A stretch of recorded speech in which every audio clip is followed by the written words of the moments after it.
Bismillahirrohmanirrohim. Assalamualaikum warahmatullahi wabarakatuh. Good morning, my students. How are you today? I hope you are fine. Baik anak-anak, kita berjumpa kembali dengan Ustazah di materi tematik kali ini. Ustazah akan mengulang kembali tema 2. Nah, di tema 2 kemarin kita belajar tentang sumber daya alam. Yang pertama, sumber energi panas. Nah, tentu kalian tahu kan apa itu sumber energi panas? Nah, macam sumber energi panas di Indonesia. Apa saja macamnya? Yang pertama, nah di situ Ustazah berikan gambar. Gambar apa ya itu ya? Nah, itu adalah gambar matahari. Betul sekali.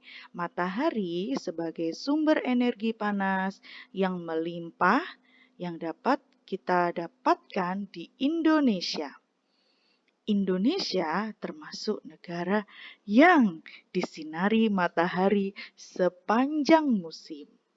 Nah, selain matahari apa ya, Us? Nah, di situ ada gambar. Gambar apa ya? Panas bumi. Itu adalah contoh dari macam sumber energi panas di Indonesia. Panas bumi kita dapatkan dari kawah gunung berapi yang saat ini dikembangkan untuk pembangkit tenaga listrik panas bumi.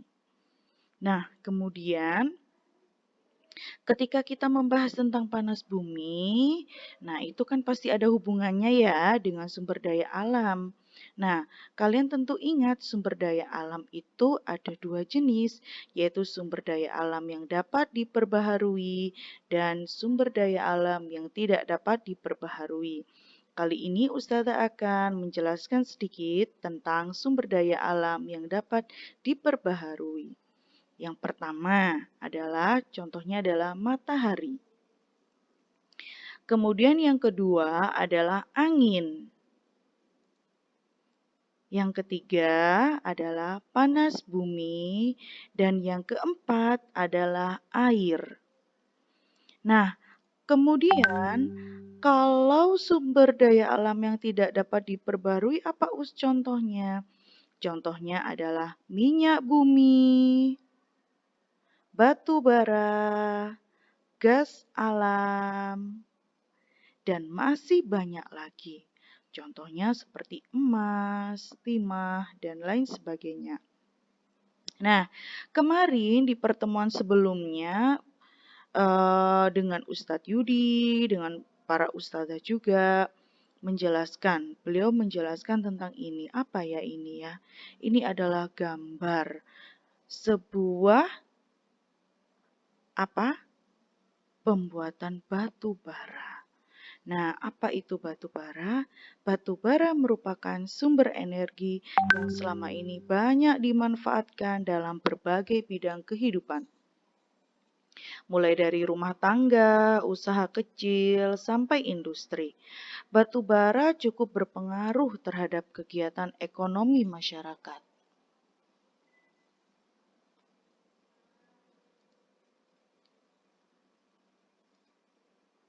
Nah, kalau kalian penasaran, gimana sih bentuknya batu bara? Nah, itu Ustazah sediakan gambarnya.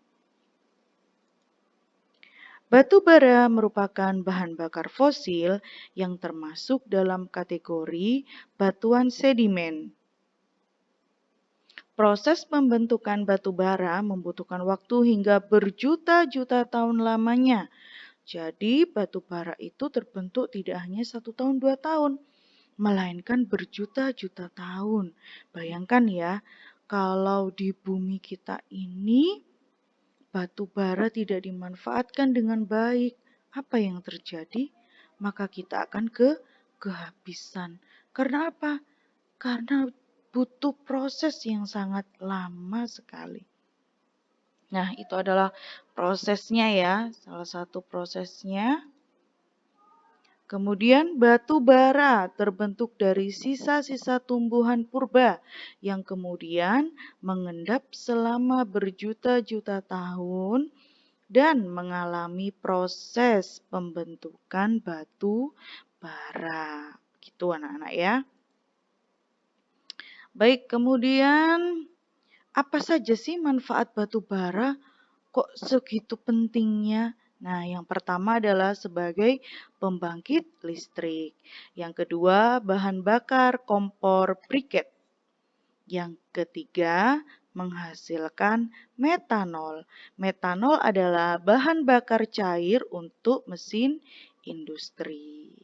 Begitu. Nah, ketika kita berbicara tentang batu bara, maka kita akan berdekatan sekali dengan lingkungan. Nah, lingkungan. Apa sih lingkungan? Lingkungan itu adalah daerah yang kita tempati. Nah, kita juga mempunyai kewajiban terhadap lingkungan yang ada di sekitar kita. Apa saja, Us? Kewajiban yang pertama, menjaga kelestariannya. Kemudian, yang kedua, memanfaatkan energi alternatif yang ramah lingkungan. Ya, itu adalah kewajiban kita. Kemudian, yang ketiga adalah membangun gedung ramah lingkungan. Itu seharusnya ya kewajiban kita terhadap lingkungan. Nah, kemudian setelah kita mendapatkan kewajiban, setelah kita melakukan kewajiban, tentu kita akan mendapatkan hak.